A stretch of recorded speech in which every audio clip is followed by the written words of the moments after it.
Hi, a day in my life as may sakit. Alam niyo ba na habang pino-voice over ko ito, nakahiga ako kasi puyat na puyat ako. Hindi ako pinatulog ng ubo ko, ng hingal ko. Halos mayat maya ako nagne-nebulize kagabi. Katulad niyan, hanggang ngayon, ubong-ubo ako. Sobrang katinang lalamunan ko. Ay nako, hindi ako makatulog ng ayos kagabi. Kinigising ako ng sobrang ubo ko, hingal.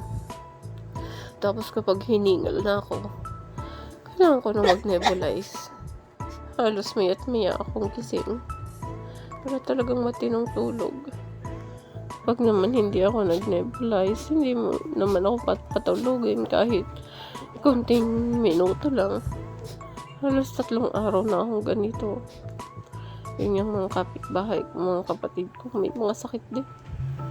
Hirap. Katulad niyan, mag-nebulize na ako. Kasi pag hindi ako nag-nebulize, sobrang hirap huminga. Bali, 16 years ko nang ginagawa to. Simula ng mga anak ako. Isa na to sa nagbibigay ng buhay sa akin talaga. Tsaka bukod dito, may maintenance na akong gamot para sa hika ko. Bata pa lang ako, may hika na ako. Tapos, nawala siya nung nag-aaral na ako ng high school.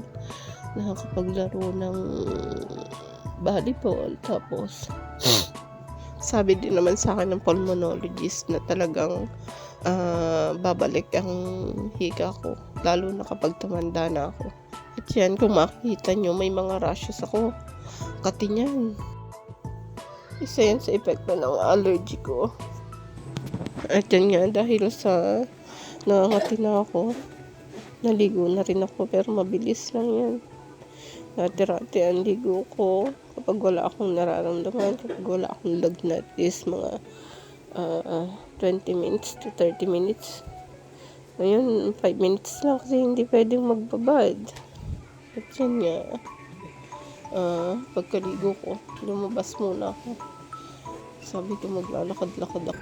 Ay, Diyos ko po, nagkataon pa naman na nagkaroon ng volcanic smog dito sa Batangas.